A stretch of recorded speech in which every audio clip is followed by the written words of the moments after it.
Thank you very much.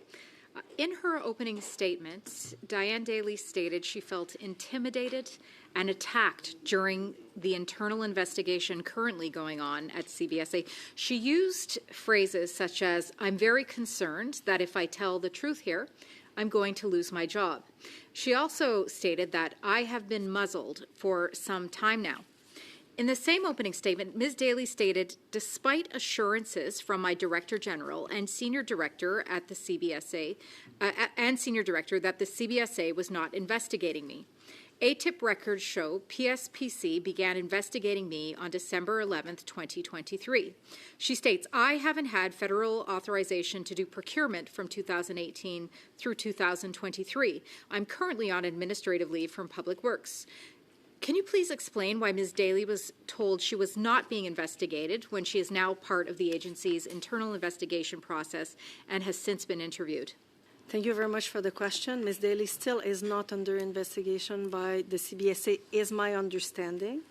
Again, I'm not part of those investigations. I can confirm that there is an investigation at PSPC. At the time that the statements were made by myself to Ms. Daly, she was a witness into an investigation, so the statements that I made to her were accurate and true when I made them on December 14, 2023.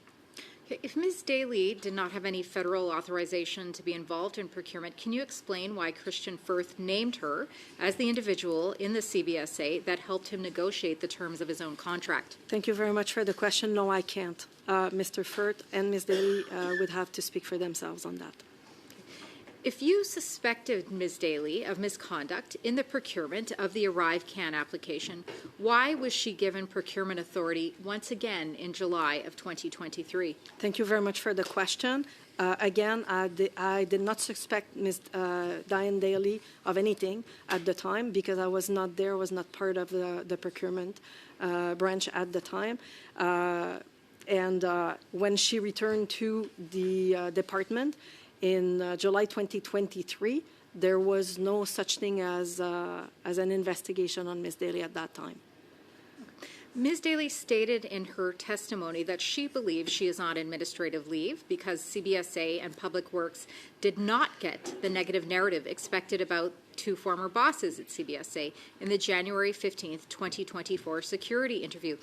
Is this the reason Ms. Daly was placed on leave? Thank you very much for the question. Those are her statements. In answer to your question, is that why she was placed on leave? She was placed on leave because an administrative investigation began in March 2024, initiated by PSPC, and we judged that it was more appropriate to remove her from her procurement duties given the investigation and place her on administrative leave with pay at that time.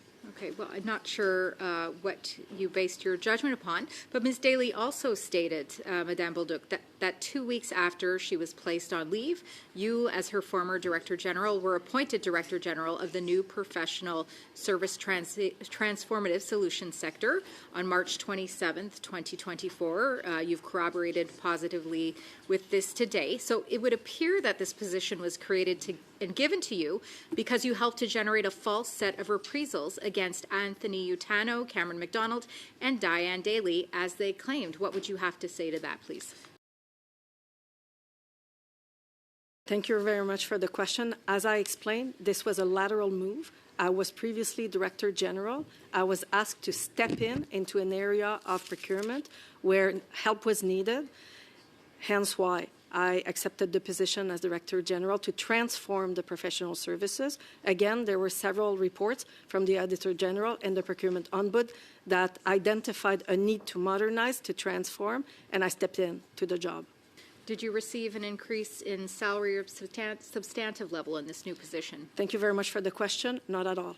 You know, Mr. Speaker, I'm not sure if the group here is aware, but Canada's Public Servants Disclosure Protection Act, which provides whistleblower protection, was ranked last year, comparative to 50 other countries. This government was given an opportunity to update whistleblower protections back in 2017, but accepted none of the Government Operations Committee's recommendations to improve whistleblower protections. And finally, the Bloc, of course, my colleague to the left, put forward a piece of legislation to improve whistleblower protections, which is now being held up in the Senate and which was filibustered for weeks by the Liberals.